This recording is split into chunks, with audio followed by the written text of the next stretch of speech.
Hello, good morning. আজকে আমি কোনো পড়াবো যেটা সেটা হচ্ছে যে কোনো চার্জ পার্টিকেল যখন ইউনিফর্ম ইলেকট্রিক ফিল্ডের মধ্যে প্রবেশ করছে তখন সেই ইলেকট্রিক ফিল্ডের জন্য সে যে ফোর্স রিয়েলাইজ করছে সেই ফোর্সের জন্য তার গতিপথের কি পরিবর্তন হবে, অর্থাৎ ইলেকট্রিক ফিল্ডের মধ্যে তার গতিপথটা কেমন হবে। তো প্রিভিয়াস ক্লাসে আমরা পড়েছিলাম কি, প্রিভিয়াস ক্লাসে পড়েছি যে কোনো চার্জ পার্টিকেল ম্যাগনেটিক ফিল্ডের মধ্যে যখন প্রবেশ করছে তখন সে কতটা বল অনুভব করছে, অ্যান্ড যখন লম্বভাবে প্রবেশ করছে তখন তার পথটা কেমন, আর যখন হচ্ছে যে যে কোনো অ্যাঙ্গেলে প্রবেশ করছে তখন তার পথটা কেমন হচ্ছে। তো দেখো যে ইলেকট্রিক ফিল্ডের মধ্যে যখন ধরো আমরা তো জানি কুলম্বস ল থেকে যে ই ফিল্ডের মধ্যে যখন কিউ আধান বিশিষ্ট কোনো কণা প্রবেশ করে তখন সে কতটা বল অনুভব করে, প্রবেশ করে বা স্থির থাকে। আমরা পড়েছিলাম যে ইলেকট্রিক ফিল্ডের মধ্যে কোনো কণা যে স্থির থাকলেও বল অনুভব করবে আর গতিবেগ নিয়ে প্রবেশ করলেও বল অনুভব করবে, বাট আমরা পড়েছিলাম যে ম্যাগনেটিক ফিল্ডের মধ্যে যদি কোনো কণা স্থির থাকে তাহলে কিন্তু সে কোনো রকম বল অনুভব করে না। যাই হোক, সেটা পরের ব্যাপার। তাহলে ইলেকট্রিক ফিল্ডের মধ্যে কিউ আধান বিশিষ্ট কোনো কণা যদি প্রবেশ করে বা স্থির থাকে তাহলে সে কতটা বল অনুভব করে, এ ফিজিক্যাল টু কিউই। এটা আমরা জানি যেখানে বলের অভিমুখ কোনটা হয়, ইয়ের যেটা অভিমুখ সেটাই হচ্ছে বলের অভিমুখ। এবং কি যদি ই কিউটা ধনাত্মক হয় তাহলে ইয়ের সাথে অপোজিট ইন প্যারালাল, মানে তোমার ইয়ের সাথে প্যারালাল বাট অপোজিট, আর ইটা যদি নেগেটিভ হয় তাহলে ইয়ের সাথে প্যারালাল বাট ইয়ের অভিমুখে। তাহলে এ ফিজিক্যাল টু কিউই। তাহলে যখনই কণাটা ইলেকট্রিক ফিল্ডের মধ্যে প্রবেশ করছে, সে প্রাথমিক বেগ নিয়ে প্রবেশ করুক বা স্থির থাকুক, যে কোনো অবস্থাতেই যখনই সে একটা বল অনুভব করবে হঠাৎ করে তখনই সে একটা ত্বরণ লাভ করবে। তাহলে সে যদি আমরা ধরে নিই যে কণাটার ভর এম এবং জাস্ট প্রবেশ করার পরে বা ইলেকট্রিক ফিল্ডে রাখার পরে এ ত্বরণ লাভ করেছে, তাহলে আমরা বলতেই পারি যে A physical to M A, और Q E equal to M A, और A equal to Q E by M. অর্থাৎ কোনো ই ফিল্ডের মধ্যে কোনো কিউ আধান বিশিষ্ট এবং এম ভর বিশিষ্ট কণা যদি থাকে সে কতটা ত্বরণ লাভ করবে, কিউ ই বাই এম। যেখানে ভেক্টর ফর্মটা আমরা কি লিখতে পারি, বাই এম। অর্থাৎ ত্বরণটা সেম ইয়ের যেটা ডাইরেকশন সেই বরাবরই হচ্ছে ত্বরণটা কাজ করবে। তাহলে যদি আমরা পাথটা বের করতে যাই তাহলে ত্বরণটাকে ধরেই ওই পাথটা আমরা বের করব। না দেখো, ধরি যে X and Y, X axis, এটা হচ্ছে ওয়াই অ্যাক্সিস, যেখানে ওয়াই অ্যাক্সিস বরাবর ই ফিল্ডটা কাজ করছে। তাহলে ওয়াই অ্যাক্সিস বরাবর যদি ই ফিল্ডটা কাজ করে, আমরা ধরে নিলাম যে জাস্ট ইউ প্রাথমিক বেগ নিয়ে এক্সের সাথে এক্স অক্ষ বরাবর ইউ প্রাথমিক বেগ নিয়ে কণাটা ইলেকট্রিক ফিল্ডের মধ্যে প্রবেশ করছে। তাহলে যদি ইউর আমরা কম্পোনেন্ট দেখতে যাই, যেহেতু ইউটা এক্সের সাথে প্যারালাল, তাহলে ইউর শুধুমাত্র এক্স বরাবরই কম্পোনেন্ট পাবো এবং সেটা সমবেগে সে এক্স অক্ষ বরাবর প্রবেশ করছে, বাট ওয়াই অক্ষ বরাবর ইউর কোনো কম্পোনেন্ট পাবো না। হয়েছে। কিন্তু দেখো যে যখনই সে ইলেকট্রিক ফিল্ডের মধ্যে প্রবেশ করছে তখনই ওয়াই অক্ষ বরাবর ত্বরণটা কাজ করছে কত, কিউ ই বাই এম। এই ত্বরণটা সে ওয়াই অক্ষ বরাবর কাজ করছে। তাহলে আমরা যদি পাথটা বের করতে যাই, সাপোজ আমরা ধরলাম যে টি সময় পরে পাথটা কেমন হবে। তো টি সময়ে এক্স অক্ষ বরাবর সে কতটা পাথ যাবে, অ্যান্ড টি সময়ে ওয়াই অক্ষ বরাবর কতটা পাথ যাবে সেটা বের করলেই হবে। আমরা ম্যাথে পড়েছি যে কোনো কণার যখন আমরা ট্রেজেক্টরি বের করতে যাই, পাথটা বের করতে যাই, তখন কণাটার গতিপথের যে কোনো একটা ইনস্ট্যান্টেনিয়াস পজিশন নিয়ে সেই পজিশনে এক্স অ্যান্ড ওয়াইয়ের মধ্যে রিলেশনশিপ করলে যে আমরা সমীকরণটা পাবো সেটাই হচ্ছে যে ওই কণাটার গতিপথের সমীকরণ। তাহলে এখানেও আমরা সেমভাবে কিউজি, তাহলে যেহেতু এক্স অক্ষ বরাবর কণাটার তোমার গতিবেগ হচ্ছে ইউ এবং সেটা সমবেগ, তাহলে এক্স অক্ষ বরাবর যদি সে টি সময়ে এক্স দূরত্ব অতিক্রম করে তাহলে আমরা বলতে পারি এক্স ইজিক্যাল টু ইউটি হয়েছে, আর T equal to X by U. এক নম্বর সমীকরণ দিলাম। আবার ওই টি সময়েই ওয়াই অক্ষ বরাবর কত ত্বরণ লাভ করেছে না, কিউ ই বাই এম। তাহলে ওই টি সময়ে ওয়াই অক্ষ বরাবর কতটা পাথ যাবে না, যদি আমরা ধরে নিই ওয়াই ওয়াই যাবে Y equal to UT plus half of এটি স্কোয়ার। বাট আমরা একটু আগে বললাম যে ওয়াই অক্ষ বরাবর ইউর কোনো কম্পোনেন্ট থাকছে না, কারণ এটা 90 ডিগ্রি এবং সেটা এক্সের সাথে প্যারালালি সমবেগে যাচ্ছে বলে, তাহলে এটা জিরো হয়ে যাবে। আর half Q E by M into T square. তাহলে টি এর ভ্যালুটা যদি আমরা এখান থেকে নিয়ে বসিয়ে দিই তাহলে কি আসছে, না Y is equal to half Q E by M, T এর ভ্যালু হচ্ছে X square by U square হয়েছে। আর Y is equal to Q E by M two M by U square into X square. অর্থাৎ এরকম একটা আমরা সমীকরণ পাচ্ছি যে Y is equal to Q E by two M into U square into X square. এরপরে দেখো এই টার্মটা পুরোটাই constant, Q পার্টিকেলটার রেসপেক্টে Q E two M U পুরোটাই কনস্ট্যান্ট। তাহলে আমরা বলতে পারি যে Y is equal to constant into X square. এটা কিসের সমীকরণ দেয় বলো? না আমরা জানি যে ওয়াই ইজ ওয়াই তোমার X square is equal to হচ্ছে four A Y, X square is equal to four A Y. এটা কার সমীকরণ? দেখো অধিবৃত্ত বা প্যারাবোলার সমীকরণ। তাহলে এটা সেম আমরা বলতে পারি যে X square is equal to four A Y, এটা কনস্ট্যান্ট, সিটা যেহেতু কনস্ট্যান্ট তাহলে আমরা ঘুরিয়ে বলতেই পারি যে X square into constant into Y, just কনস্ট্যান্টটা ফোরে যেটা ছিল এখানে সেটা কনস্ট্যান্ট ওয়াই। অর্থাৎ কণাটা জাস্ট ইলেকট্রিক ফিল্ডের মধ্যে প্রবেশ করার পরে, ইনিশিয়াল একটা ভেলোসিটি নিয়ে প্রবেশ করার পরে, যেহেতু এ ফিজিক্যাল তোমার ত্বরণের ডাইরেকশনটা হচ্ছে এই বরাবর বা এফ এর ডাইরেকশনটা হচ্ছে এই বরাবর ইলেকট্রিক ফিল্ডে অ্যালং ইলেকট্রিক ফিল্ডের ডাইরেকশনে, তাহলে কণাটা জাস্ট এইভাবে একটা পাথ ফলো করবে হয়েছে। অর্থাৎ অধিবৃত্তের একটা পাথ ফলো করছে, যেটা হচ্ছে এটা ইকুয়েশন, বা এটাও বলতে পারি আমরা এটা হচ্ছে ইকুয়েশন। অর্থাৎ জাস্ট প্রবেশ করার পর একটা অধিবৃত্তাকার পাথ ফলো করবে। তাহলে ইউর জন্য দেখো এই বরাবর যাচ্ছে, তাহলে এই দিকে যেতে যেতে এফটা যেহেতু ওয়াই ডাইরেকশনে কাজ করছে তাহলে এইভাবে পাথটা ফলো করছে হয়েছে। এটা হচ্ছে তাহলে আমাদের সমীকরণ।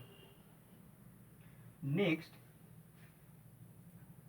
তাহলে যেহেতু সে একটা ত্বরণ লাভ করছে মানে নিউটনসের সব সমীকরণগুলোই মেনে চলবে। দুটোই বলতে পারি যে ইউ জাস্ট হচ্ছে যে ইউ বেগে প্রবেশ করছে, বা হচ্ছে যে ইউ বেগে প্রবেশ করছে, বা হচ্ছে জাস্ট আমরা ইলেকট্রিক ফিল্ডের মধ্যে কণাটাকে রেখে দিয়েছি, তাহলে ইউটা ইকুয়াল টু জিরো হয়ে যাবে। তাহলে সেই ক্ষেত্রে কণাটা যদি স্থির থেকে তারপরে পাথটা ফলো করে তাহলে আমরা লিখতেই পারি S equal to UT plus half of এটি স্কোয়ার, আর S equal to half of এটি স্কোয়ার। আর এখানে এসের ভ্যালুটা আমরা বসাতে পারি half of U E by M into T square, T সময় কতটা পাথ ফলো করছে। বা বলতে পারি আমরা যে v square equal to u square plus two a s, আর v square equal to two a s, এটাও ফলো হতে পারে। বা হচ্ছে ভি ইজিক্যাল ই প্লাস এটি, সব সমীকরণগুলো এখানে ফলো করবে। নেক্সট, তাহলে আমরা লরেঞ্জ ফোর্সটা পড়েছিলাম, একটু বলেছিলাম যে তাহলে যদি কোনো জায়গাতে electric field and magnetic field একসাথে থাকে, কোনো জায়গাতে electric field and magnetic field একসাথে আছে, সেইখানে চার্জ পার্টিকেলটা টোটাল কতটা ফোর্স অনুভব করবে, টোটাল কতটা ফোর্স অ্যাক্ট করবে চার্জ পার্টিকেলের উপরে, F of magnetic field plus F of electric field. Magnetic ফিল্ডের জন্য ফোর্স প্লাস ইলেকট্রিক ফিল্ডের জন্য ফোর্স। অর্থাৎ এফ ইজিক্যাল টু ম্যাগনেটিক ফিল্ডের জন্য কতটা ফোর্স রিলাইজ করে, Q into V cross B. আর ধরে নিচ্ছি যে বি ম্যাগনেটিক ফিল্ডের সাথে কণাটা ভি বেগে প্রবেশ করেছে থিটা অ্যাঙ্গেলে, plus q into n q e, electric ফিল্ডের জন্য কতটা ফোর্স অনুভব করে, কিউ ই। অর্থাৎ কি আসছে F equal to Q e plus v cross B. এটাকে বলা হয় লরেঞ্জ ফোর্স ইকুয়েশন। অর্থাৎ electric field and magnetic field যদি একসাথে থাকে তাহলে সেইখানে যদি কোনো চার্জ পার্টিকেল প্রবেশ করে তাহলে সে কতটা টোটাল ফোর্স রিয়েলাইজ করবে। তাহলে এখানে ব্যাপারটা দেখো যে যে কিউই টার্মটা ইলেকট্রিক ফিল্ডের জন্য যে ফোর্সটা রিয়েলাইজ করবে সেটা তো ইলেকট্রিক ফিল্ডের ডাইরেকশনে, আর ম্যাগনেটিক ফিল্ডের জন্য যে ফোর্সটা রিয়েলাইজ করবে সেটা হচ্ছে আমাদের ওই ফ্লেমিংয়ের লেফট হ্যান্ড রুলের সাহায্যে আমাদের দেখে নিতে হবে যে কোন ডাইরেকশনে কাজ করছে। অ্যাঙ্গেলটার উপর ডিপেন্ড করবে যে কোনাটা জাস্ট হচ্ছে বি ফিল্ডের সাথে কতটা অ্যাঙ্গেলে প্রবেশ করছে। এখন যে আমরা ধরে নিই যদি E field and B field perpendicular ভাবে আছে, ধরো এইভাবে ছবিটা যদি আমরা ড্র করি যে ই ফিল্ড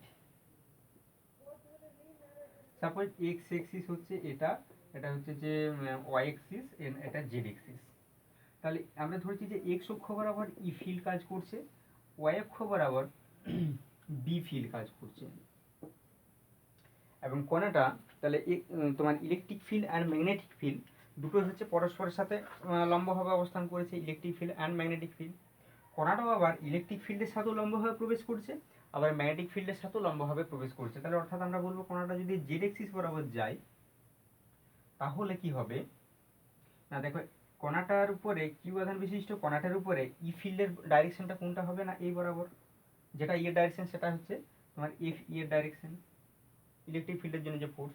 আবার ম্যাগনেটিক ফিল্ডের জন্য ফোর্সটা কোন ডাইরেকশনে হবে না, যদি আমরা কর্স্ক্রু নিয়ম বা হচ্ছে ফ্লেমিংয়ের হচ্ছে লেফট হ্যান্ড রুল ইউজ করি, ফ্লেমিংয়ের লেফট হ্যান্ড রুল ইউজ করি, তাহলে আমরা দেখবো যে এই ম্যাগনেটিক ফিল্ড এইভাবে যদি রাখি, এই কন্ডিশনে রাখি, তাহলে ম্যাগনেটিক ফিল্ডের জন্য পার্টিকেলটার উপর যে ফোর্স পাবে, পার্টিকেলের যে ফোর্স পাবে সেটা ডাইরেকশন হচ্ছে নেগেটিভ এক্স এক্সিস বরাবর, নেগেটিভ এক্স।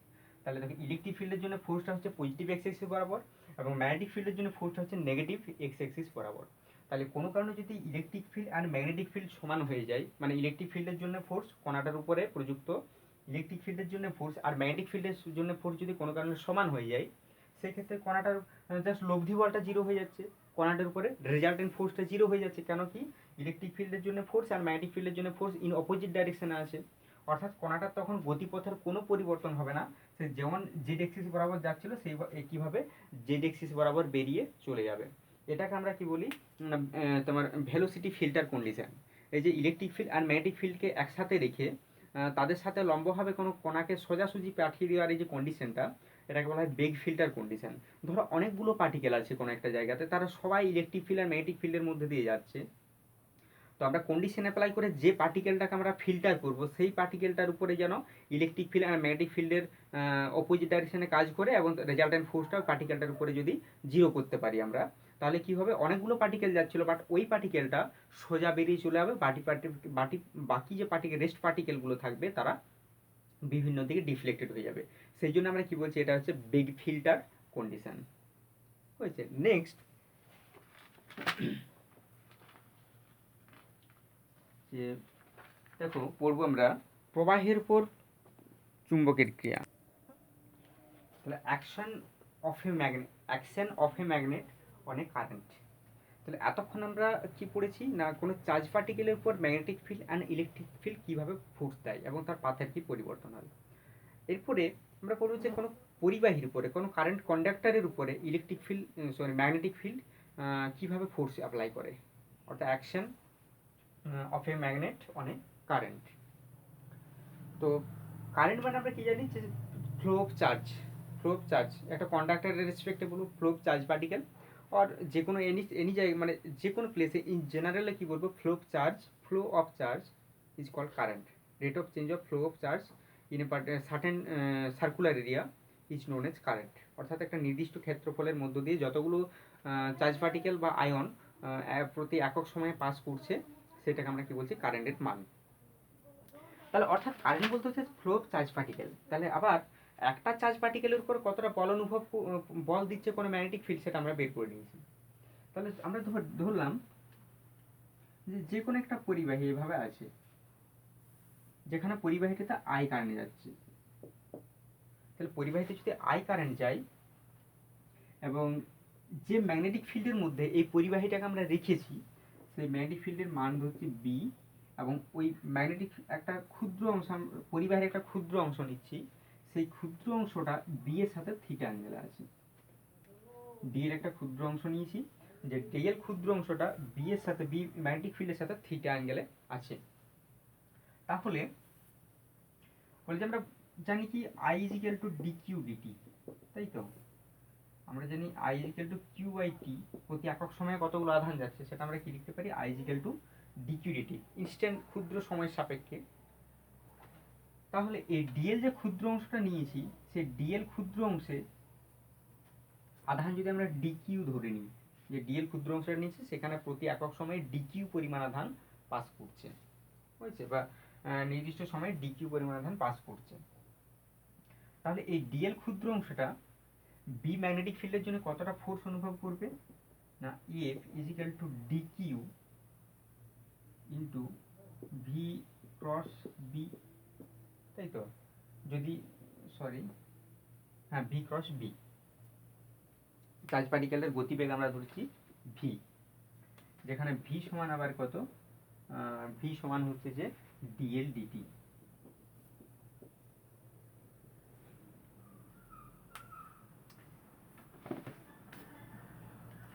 তাহলে এই ভিটা যেখানে কি চার্জ পার্টিকেলগুলো যে গতিশীল হচ্ছে কন্ডাক্টরের ভিতরে, তার গতিবেগটা আমাদের v equal to dl dt. ঠিক আছে, কারণ ডিএলটা হচ্ছে ডিটি সময়ের সাপেক্ষে। কেন হলো v equal to dl dt? না, ডিটি সময়ের সাপেক্ষে আধানগুলো ডিএল দূরত্ব অতিক্রম করছে, তাহলে ভি ইজিক্যাল টু হচ্ছে ডিএল ডিটি। তাহলে ভি এর ভ্যালুটা যদি আমরা বসিয়ে দিই তাহলে কি পাবো না, F equal to dq into dl dt cross B, বুঝছে? और F equal to dq dt into dl cross B বললাম, বুঝছে? আবার ডিকিউ ডিটি সমান আমরা কি জানি, প্রবাহিত তড়িৎ। তাহলে A physical to I D L cross B. অ্যাঙ্গেলটা কত নিয়েছি আমরা, থিটা, যে ডিএল এবং বি এর মধ্যে অ্যাঙ্গেলটা হচ্ছে যে থিটা। তাহলে কত হবে না, I DL B sine theta. এখন দেখো, যদি টোটাল তারটার জন্য আমরা বের করতে চাই তাহলে জাস্ট ইন্টিগ্রেশন করে দেবো। কিভাবে না, আচ্ছা এটাকে ডিএফ বলো, সুবিধা হবে। তাহলে এ ফিজিক্যাল টু কি হবে, integration of D F equal to I DL B sine theta, বুঝছেন? और देखो I B sine theta constant, তাহলে I B sine theta into D L. আবার ডিএল মানে কি, integration of close integration of D L বলতে আমরা কি বুঝবো, ইন্টিগ্রেশন অফ ডিএল বলতে আমরা কি বুঝবো না, টোটাল তারটার হচ্ছে যে দৈর্ঘ্যটা। তাহলে তারটার টোটাল দৈর্ঘ্য আমরা ধরে নিচ্ছি যে এল। ঠিক আছে, তারটার টোটাল দৈর্ঘ্য যদি এল হয় তাহলে কি বলবো, I B sine theta into L, হয়েছে? और B I L sine theta, এটা হচ্ছে যে, আচ্ছা সাইন থিটা বসিয়ে দিয়েছিলাম মানে ভেক্টরটা হবে না আর, সরি। তাহলে F equal to B I L sine theta, এটা হচ্ছে যে কোনো হচ্ছে যে তড়িৎ কোনো পরিবাহীকে যখন আমরা বি ম্যাগনেটিক ফিল্ডের মধ্যে রাখবো থিটা অ্যাঙ্গেল, তখন তার উপর প্রযুক্ত বলের মান, ঠিক আছে? এখন যে হ্যাঁ তোমার থিটাটা যদি 0 ডিগ্রি হয়, থিটাটা যদি 0 ডিগ্রি হয়, অর্থাৎ তড়িৎ পরিবাহী তারটা ম্যাগনেটিক ফিল্ডের সাথে পারপেন্ডিকুলার ভাবে অবস্থান করেছে, সেই সাথে কি কি হবে না, B I L just sine অ্যাঙ্গেলটা 90 ডিগ্রি হলে, সরি থিটাটা 0 ডিগ্রি, সরি থিটাটা 0 ডিগ্রি নয়, থিটাটা যদি 90 ডিগ্রি হয়, অর্থাৎ তোমার যেমন এই বোর্ডের তলটার উপরে পরিবাহী তারটাকে আমরা রেখেছি আর জাস্ট ম্যাগনেটিক ফিল্ডে এইভাবে কাজ করছে, তাহলে যে কোনো পজিশনে হচ্ছে ম্যাগনেটিক ফিল্ডের সাথে কন্ডাক্টরটা হচ্ছে 90 ডিগ্রি অ্যাঙ্গেল আছে, তাহলে সেই ক্ষেত্রে বি আই এল। আচ্ছা এখানে একটা তার রেখেছি, যদি এন সংখ্যক পাক থাকতো, এন সংখ্যক পাক থাকলে তখন কি হয়ে যেত, B I L into n, হয়েছে? এন দিয়ে আমরা মাল্টিপ্লাই করে দিতাম। এখন ফোর্সের ডাইরেকশনটা আমরা বের করবো কোন সূত্রের সাহায্যে, ফোর্সের ডাইরেকশনটা আমরা বের করবো যে তোমার ফ্লেমিংয়ের বামহস্ত নিয়ম সাপেক্ষে। আমরা জানি যে কোনো আধানের উপর ফ্লেমিংয়ের বামহস্ত নিয়ম সাহায্যে আমরা আধানের উপর প্রযুক্ত বলের মান নির্ণয় করি। তাহলে এখানেও সেম, যে তোমার পরিবাহী তারটার উপরে যে প্রযুক্ত বল হচ্ছে সেটা ফ্লেমিংয়ের বামহস্ত নিয়মের সাহায্যে আমরা বলের অভিমুখটা নির্ণয় করব। নেক্সট, তাহলে যেহেতু পরিবাহীটির উপরে, পরিবাহীটাকে যখন ম্যাগনেটিক ফিল্ডের মধ্যে রাখছি, পরিবাহীটির উপরে চৌম্বক ক্ষেত্র একটা বল প্রয়োগ করছে, তাহলে পরিবাহীটা কি হবে, পরিবাহীটা ডিফ্লেকশন হতে পারে, অর্থাৎ পরিবাহীটা একটা গতি নিয়ে চলতে শুরু করতে পারে টোটাল পরিবাহীটা। তো সেটাকে আমরা ফ্লেমিংয়ের বামহস্ত নিয়মের সাহায্যে দেখাবো যে ওই পরিবাহীর গতিটা কোন দিকে হবে, না যেটা ফোর্সের ডাইরেকশন হবে সেটাই গতির অভিমুখ হবে, পরিবাহীর গতির অভিমুখ, কারণ নয় কি? অর্থাৎ যে, আবার বলছি দেখো, যে পরিবাহীটার উপরে, টোটাল পরিবাহীটির উপরে চৌম্বক ক্ষেত্র যেহেতু একটা বল প্রয়োগ করছে, তাহলে বল প্রয়োগের জন্য ওই পরিবাহীটা জাস্ট গতিশীল হতে শুরু করবে, যেহেতু আধানটা যেমন তোমার গতিশীল, আধানটার গতিশীল হতে করবে পরিবাহীটা, তাহলে সেই পরিবাহীর গতির অভিমুখটা আমাদের বের করতে হবে। তাহলে যেটা বলের অভিমুখ সেটাই কি হবে, পরিবাহীর গতির অভিমুখ হবে। অর্থাৎ ফ্লেমিংয়ের বামহস্ত নিয়ম অনুসারে তর্জনী যদি চৌম্বক ক্ষেত্রের অভিমুখকে নির্দেশ করে এবং মধ্যমা যদি ওই পরিবাহীর মধ্য দিয়ে তড়িৎ প্রবাহের অভিমুখকে নির্দেশ করে, তাহলে বৃদ্ধাংশটি কী করবে, পরিবাহীর গতির অভিমুখকে নির্দেশ করবে। কারণ বৃদ্ধাঙ্গুষ্ঠীটা কি করে, যেহেতু বলের অভিমুখকে নির্দেশ করে, তাহলে বৃদ্ধাঙ্গুষ্ঠী কি করবে, পরিবাহীর গতির অভিমুখকে নির্দেশ করবে। বুঝছে? তাহলে এটা স্যার যে, তাহলে এই জাস্ট কনসেপ্টটা যে পরিবাহীর উপরে যেহেতু বল প্রয়োগ করেছে সেটা গতিশীল হবে, এই কনসেপ্টের উপরে বার্লো বলে একজন সায়েন্টিস্ট কি করলেন না, বার্লো চক্রটাকে দেখালেন যে হ্যাঁ, কোনো পরিবাহীর উপরে যখন ম্যাগনেটিক ফিল্ড ফোর্স দেয় তখন সে পরিবাহীটা গতিশীল হতে পারে। এবং এই কনসেপ্টটাকে কাজে লাগিয়ে ফার্স্ট যিনি দেখেছিলেন সেটা হচ্ছে বার্লো, এবং তিনি যে একটা পরিবাহীকে গতিশীল করতে পেরেছিলেন সেটা কি বলা হচ্ছে বার্লো চক্র। ঠিক আছে, বার্লো চক্র কি, ছবিটা আঁকছি একটু, আমরা বার্লো চক্র করব। ঠিক আছে, তা বার্লো চক্র কি না, একটা জাস্ট চক্রাকার ধাতব পরিবাহী নিয়েছিলেন তিনি বার্লো, দিয়ে কি করেছেন না, ধাতব পরিবাহীকে এইভাবে সেট আপ করেছিলেন।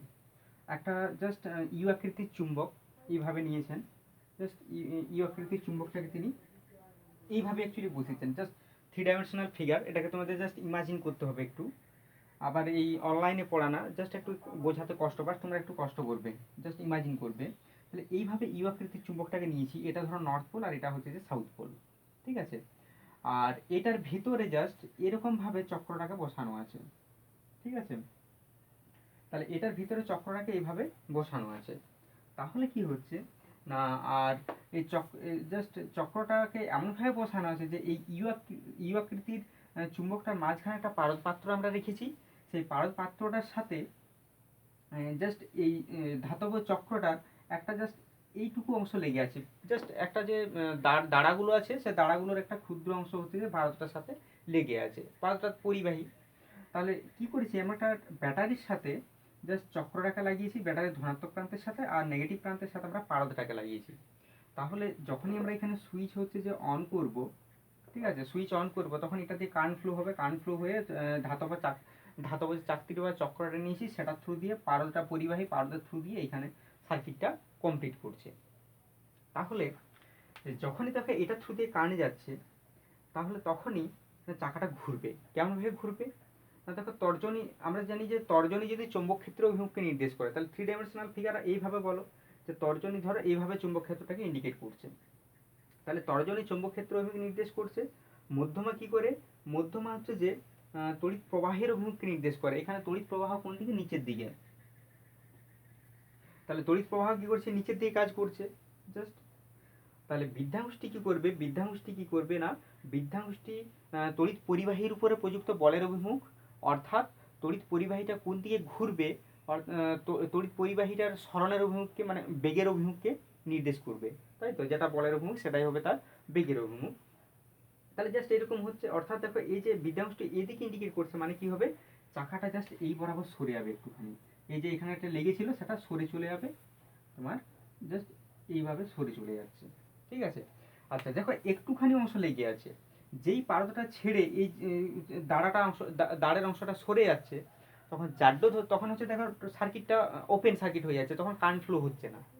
বাট জাড্য ধর্মের জন্য নেক্সট দাঁড়াটা কি করবে, আবার পারদকে স্পর্শ করবে। জাড্য ধর্মের জন্য নেক্সট দাঁড়াটা আবার হচ্ছে যে পারদকে স্পর্শ করবে। যেই নেক্সট দাঁড়াটা পারদকে স্পর্শ করবে, তখন আবার কারেন্ট ফ্লো করবে। আবার যদি আমরা এই সূত্র অ্যাপ্লাই করি, দেখো এটা এই ডাইরেকশনে কাজ করছে, মানে নেক্সট দাঁড়াটাও আবার এদিকে চলে যাবে। আবার এই দাঁড়াটা এখানে পারদকে টাচ করবে, আবার কারেন্ট ফ্লো করবে, আবার এই দাঁড়াটার দিকে চলে যাবে। এইভাবে দেখো চাকতিটা জাস্ট ঘুরতে থাকবে। ঠিক আছে, এই যে কোনো ইউনিফর্ম ম্যাগনেটিক ফিল্ডের মধ্যে কোনো একটা পরিবাহীকে রেখে সেটাতে কারেন্ট ফ্লো করলে যে ঘুরছে, এই ঘূর্ণনটা জাস্ট সায়েন্টিস্ট বার্লো প্রথম দেখিয়েছিলেন, বলা হয় যে এটা হচ্ছে যে বার্লোর চক্র। অর্থাৎ কোনো পরিবাহীকে যেহেতু কোনো ম্যাগনেটিক ফিল্ডের মধ্যে রাখলে ডিফ্লেকশন হয়, এবং সেটাকে যে আমরা অ্যাপ্লাইড করতে পারি বিভিন্ন আমাদের দৈনন্দিন কাজে, এটা বার্লো প্রথম দেখিয়েছিলেন। এবং এই জন্য এই এটা যেহেতু ফ্লেমিংয়ের বামহস্ত নিয়ম অনুসারে ঘূর্ণনটা হচ্ছে, ফ্লেমিংয়ের বামহস্ত নিয়ম অনুসারে পরিবাহীটা বলতে পারো বা চক্রটার ঘূর্ণন হচ্ছে, সেই জন্য এটা কি বলা হয় না, মোটর নীতি বলা হয়। ফ্লেমিংয়ের বামহস্তটাকে কি বলা হয়, মোটর নীতি বলা হয়। তো দেখো এখানে কি দেখা যাচ্ছে যে যদি আমরা এটা উল্টে দিতাম, সব কিছু একই রেখে ব্যাটারিটা যদি আমরা উল্টে দিই, তখন কারেন্ট ডাইরেকশনটা চেঞ্জ হচ্ছে। তখন কি দেখবো যে চাকাটা এই বরাবর ঘুরছিল, এখন চাকাটা জাস্ট এইরকম ঘুরবে উল্টো দিকে। ঠিক আছে, বা আমরা যদি ব্যাটারিটা আগের মতোই রাখতাম, ম্যাগনেটিক ফিল্ডটাকে চেঞ্জ করে দিতাম, অর্থাৎ যেটাকে নর্থ পোল নিয়েছি সেটাকে সাউথ পোল নিয়ে নিলাম, আর যেটাকে সাউথ পোল নিয়েছিলাম সেটাকে নর্থ পোল নিয়ে নিলাম। তাহলেও কি দেখব যে চাকাটা আগে এদিকে ঘুরছিল, এখন এদিকে ঘুরবে। হয়েছে? অর্থাৎ যে কোনো একটাকে যদি আমরা পরিবর্তন করি তাহলে চাকার ঘূর্ণন কিন্তু অন্যদিকে হবে, বিপরীত দিকে হবে। আবার যদি দেখি যে এখানে যে আমরা সাপ্লাইটা দিয়েছি, ব্যাটারিটা দিয়েছি, সেটার মান যদি বাড়িয়ে দিই তাহলে চাকাটা আবার দ্রুত ঘুরছে। বা এখানে যে ম্যাগনেটিক ফিল্ডটা নিয়েছি সেটারও যদি শক্তিটা আমরা বাড়িয়ে দিই তাহলে চাকাটা দ্রুত হারে ঘুরছে। এভাবে এটাকে কি বলা হয়? বার্লো চক্র বলা হয়। তো চাকাটা এটা বার্লো হচ্ছে যে দেখিয়েছিলেন, এটাকে মেনে আমাদের ওই অর্থাৎ মোটর নীতিটাকে মেনে আমরা জাস্ট এটাকে নতুনভাবে অন্যভাবে এটাকে আমরা ব্যবহার করলাম, দৈনন্দিন জীবনে ব্যবহার করার চেষ্টা করলাম। কিভাবে না, ধরো একটা আমরা জাস্ট এইভাবে আয়াতাকার কুণ্ডলী নিয়েছি, ঠিক আছে, একটা জাস্ট আয়তাকার কুণ্ডলী নিয়েছি, অর্থাৎ একটা আয়তাকার ফ্রেমের উপর একটা তারকে জড়িয়েছি, তাহলে আয়তাকার কুণ্ডলী হয়ে যাবে। দিয়ে আমাদের যখনই তার আগে বলি যে যেহেতু আধান ম্যাগনেটিক ফিল্ডের সাথে প্যারালালি যদি হয় তাহলে তাহলে ফোর্সটা কত হয়? জিরো হয়, বা স্থির থাকলে জিরো হয়। তাহলে এখানেও সেম হবে, টোটাল পরিবাহীটি যদি ম্যাগনেটিক ফিল্ডের সাথে হচ্ছে যে প্যারালালি হয় তাহলে তার উপর প্রযুক্ত বল জিরো হবে। তাহলে ধরো ম্যাগনেটিক ফিল্ডের সাথে পারপেন্ডিকুলার ভাবে রাখা আছে, এটা একটা পরিবাহী A B C D, magnetic ফিল্ডের সাথে এইভাবে পারপেন্ডিকুলার ভাবে আমরা রেখেছি। তাহলে দেখো টোটাল পরিবাহীটা কিন্তু পারপেন্ডিকুলার নয়, A B perpendicular and C D perpendicular, but B C and A D এরা বি ফিল্ডের সাথে প্যারালাল। তাহলে কে কে ফোর্স অনুভব করবে? শুধুমাত্র এবি ফোর্স অনুভব করবে, অ্যান্ড শুধুমাত্র সিডি হচ্ছে যে ফোর্স অনুভব করবে, বাকি দুটো পার্ট ফোর্স অনুভব করবে না। ঠিক আছে? তাহলে যেহেতু 90 ডিগ্রি অ্যাঙ্গেল আছে, ধরো এটারও দৈর্ঘ্য নিয়েছি এল, এটারও দৈর্ঘ্য নিয়েছি আমরা, যেহেতু আয়তাকার বলেছি এটার দৈর্ঘ্য এল হবে, এটার দৈর্ঘ্য এল হবে। তাহলে আমরা তো সূত্রটা জানি যে কোনো একটা পরিবাহী যদি ম্যাগনেটিক ফিল্ডের সাথে 90 ডিগ্রি অ্যাঙ্গেলে থাকে এবং দৈর্ঘ্য যদি এল হয় তাহলে কতটা ফোর্স অনুভব করবে? না বি আই এল। ঠিক আছে? আবার সেমভাবে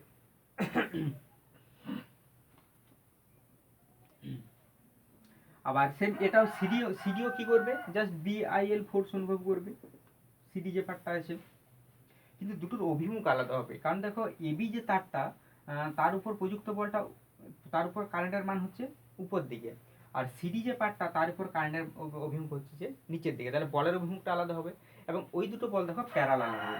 ঠিক আছে? যদি ফ্লেমিংয়ের বাম হস্ত নিয়ম অনুসারে করে আমরা জাস্ট জাস্ট নর্মালি বলছি, ক্যাজুয়ালি বলছি যে যদি এটা এই বরাবর হয় এটা হবে ঠিক তার উল্টো বরাবর। ঠিক আছে? এটা এই বরাবর হলে এটা হবে তার উল্টো বরাবর, অর্থাৎ এই যে দুটো ফোর্স এটা হচ্ছে ইকুয়াল ফোর্স, কারণ কারেন্ট একই, দৈর্ঘ্য একই, ম্যাগনেটিক ফিল্ড একই, ইকুয়াল ফোর্স। তাহলে দুটো ইকুয়াল ফোর্স দেখো প্যারালালি কাজ করছে কোন একটা বস্তুর উপরে, টোটাল ফ্রেমটার উপরে দুটো ইকুয়াল ফোর্স প্যারালালি কাজ করছে, প্যারালালি অ্যাক্ট করছে। আর যখন দুটো ইকুয়াল ফোর্স কোনো বস্তুর উপর একসাথে কাজ করে প্যারালালি, তখন আমরা সেই দুটো কী বলি? কাপেল ফোর্স বা যুগ্ম বল। এবং তখনই সেখানে কি হয় না, একটা টর্ক সৃষ্টি হয়। তোমরা ইলেকট্রোস্ট্যাট চ্যাপ্টারে ডাইপোল পড়েছো, সেখানে কাপেল ফোর্স পড়েছে এবং সেখানে যে টর্ক জেনারেট হচ্ছে সেটা তোমরা ক্যালকুলেশন করেছো। তাহলে একটা টর্ক জেনারেট করবে, তাহলে সে টর্ক আমরা কিভাবে বের করি না, টর্ক ইজিক্যাল টু আমরা কি জানি না, যে কোনো একটা ফোর্সের মান ইন্টু ওই ফোর্স দুটোর মধ্যে লম্ব দূরত্ব। তাহলে যে কোনো একটা ফোর্সের মান কত? B I L. ঠিক আছে? টর্ক ইজিক্যাল টু কি হবে? যে কোনো একটা ফোর্সের মান ইন্টু দুটোর মধ্যে লম্ব দূরত্ব। তাহলে বি আই এল ইন্টু লম্ব দূরত্ব কত? যদি আমরা ধরে নিই যে প্রস্থটা হচ্ছে এল, আয়তাকার পাতের প্রস্থটা হচ্ছে বিসিটা হচ্ছে এল, তাহলে এই বিসিটাই তো এই ফোর্স আর এই ফোর্সের মধ্যে লম্ব দূরত্ব, ঠিক নয়? তাহলে ইন্টু এল, অর্থাৎ বি আই এল ইন্টু দেখো দৈর্ঘ্য প্রস্থ হলে কি হবে? আয়তাকার কুণ্ডলীটার ক্ষেত্রফল হয়ে যাচ্ছে, অর্থাৎ বি আই এল এ। এটা হচ্ছে টর্কের মান। অর্থাৎ কোনো আয়তাকার কুণ্ডলীকে যদি আমরা কোনো ম্যাগনেটিক ফিল্ডের সাথে লম্বভাবে রাখি তাহলে সে কতটা টর্ক অনুভব করবে এটা। আর যেহেতু এটার উপরে টর্ক অনুভব করছে তখন এই আয়তাকার পাতটা কী হবে? এরকমভাবে জাস্ট ঘুরতে শুরু করবে, রোটেট করতে শুরু করবে এইভাবে। ঠিক না? যেমন আমরা দরজাকে যখন ঠেলছি, তোমরা জাস্ট 11-এও পড়েছো এই সিস্টেমটা, টর্ক সিস্টেমটা, বা ডাইপোলও পড়েছো টর্ক সিস্টেমটা, সেখানে বেটার বুঝেছো নিশ্চয়ই। যেমন ধরো এটার এইখানে আমরা বল প্রয়োগ করলাম জাস্ট এইভাবে, এইখানে পর তখন দরজাটা যদি এখানে দেওয়ালের সাথে লাগানো থাকে, জাস্ট আমরা দরজা যখন ঠেলছি এভাবে ঠেলছি, তাহলে এটা যখন হচ্ছে দেওয়ালের সাথে লাগানো থাকবে তখন আমরা এইভাবে বল প্রয়োগ করছি, দেওয়াল কি হবে, অপোজিট দিকে বল প্রয়োগ করছে, প্রতিক্রিয়া বলটা দেওয়াল। তাহলে দুটো ফোর্স দেখো ইকুয়াল, আমি যতটা ক্রিয়া দেবো দেওয়াল এখানে ঠিক ততটাই প্রতিক্রিয়া দেবে, অর্থাৎ একটা কাপেল তৈরি হচ্ছে, কাপেল ফোর্স এবং টর্ক তৈরি হচ্ছে। সেই টর্কের জন্য দেওয়ালটা কি হয়, রোটেট, সরি দেওয়াল বলছে আবার, দরজাটা হচ্ছে কি করবে, রোটেট করবে। ঠিক আছে, এখানেও সেম। তাহলে এটার উপর যে ডাইরেকশনে ফোর্স কাজ করছে, এটার উপর অপোজিট ডাইরেকশনে ফোর্স কাজ করছে, এবং যে টর্কটা জেনারেট হচ্ছে, সে টর্ক জন্য এটা কি করছে, এইভাবে টর্কের জন্য এইভাবে রোটেট করবে। ঠিক আছে, তাহলে টর্কের ভ্যালু কত, BI/L এ। এরপরে দেখো এখানে যদি n সংখ্যক পাক থাকতো তাহলে আমরা n দিয়ে গুণ করে দিতাম, সরি এল এ বলছি, এক মিনিট, সরি BI/A, কারণ L ইন্টু এল করে হচ্ছে আমরা দৈর্ঘ্য ইন্টু প্রস্থ করেই হচ্ছে যে ক্ষেত্রফলটা পেয়েছি, দৈর্ঘ্য ইন্টু প্রস্থ করেই ক্ষেত্রফলটা পেয়েছি। তাহলে BI/A, এবং যেটা n সংখ্যক যদি পাক থাকতো তাহলে কি হতো, BI/A ইন্টু n আর BI/NA। এটা মনে রাখবে বিনা বলে, যে কোনো আয়তাকার কুণ্ডলীকে যদি n সংখ্যক পাক থাকে এবং ম্যাগনেটিক ফিল্ডের সাথে লম্বভাবে রাখি তাহলে সে কতটা টর্ক অনুভব করবে, না বিনা, BI/NA। ঠিক আছে, এটা হচ্ছে টর্কের ভ্যালু, অর্থাৎ ঘুরতে শুরু করবে। ওকে, এইখান অব্দি থাক। নেক্সট ক্লাসে একটুখানি আলোচনা করব। ঠিক আছে, নেক্সট ক্লাসে বাকিটা করব। ওকে।